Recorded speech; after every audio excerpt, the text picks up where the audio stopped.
Hello everyone, welcome to our channel. Telugu రాష్ట్రాల వాతావరణ పరిస్థితులు ఏంటి, ఏ జిల్లాలో వర్షాలు పడే అవకాశాలు ఉన్నాయి తెలుసుకునే ముందు మీరు ఇంకా మన ఛానల్ని సబ్స్క్రైబ్ చేయనట్లయితే వెంటనే సబ్స్క్రైబ్ చేసి పక్కన ఉన్న బెల్ ఐకాన్ని కూడా క్లిక్ చేసేయండి. ఇక లేట్ చేయకుండా వివరాల్లో కనుక వెళ్ళినట్లయితే బంగాళాఖాతంలో ఏర్పడినటువంటి ఉపరితల ఆవర్తన ద్రోణి బలహీనపడంతో తెలుగు రాష్ట్రాల్లో అనుకున్న స్థాయిలో వర్షాలు అయితే నమోదు కావు.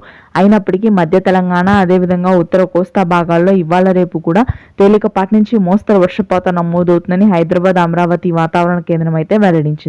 శ్రీకాకుళం, విజయనగరం, విశాఖపట్నం భాగాల్లో ఈదురుగాలులతో కూడినటువంటి మోస్తరు వర్షపాతం నమోదైతే ఆ తరువాత మనకి మధ్య తెలంగాణ జిల్లాలు రంగారెడ్డి, సంగారెడ్డి, వరంగల్, ఆ తరువాత హైదరాబాద్ నగర వ్యాప్తంగా రాజేంద్రనగర్, గాజుల రామారం, మణికొండ, ఉప్పల్, బోడుప్పల్, అదేవిధంగా అల్వాల్ భాగాల్లో మోస్తరు వర్షపాతం నమోదయ్యే అవకాశాలు అయితే ఉన్నాయి. ఇవాళ రేపు కూడా ఉత్తర తెలంగాణ భాగాల్లో అయితే పూర్తి స్థాయిలో పొడి వాతావరణం నమోదవుతుంది.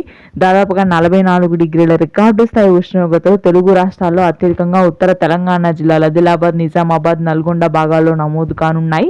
మధ్యాంధ్ర జిల్లాలో కూడా 42 డిగ్రీల ఉష్ణోగ్రతలు నమోదవుతాయి. రాయలసీమ వ్యాప్తంగా కూడా రికార్డు స్థాయిలో ఏప్రిల్ చివరి నాటికే 48 డిగ్రీల వరకు ఉష్ణోగ్రతలు చేరే అవకాశం అయితే ఉందని వాతావరణ కేంద్రం వెల్లడించింది. Thanks for watching.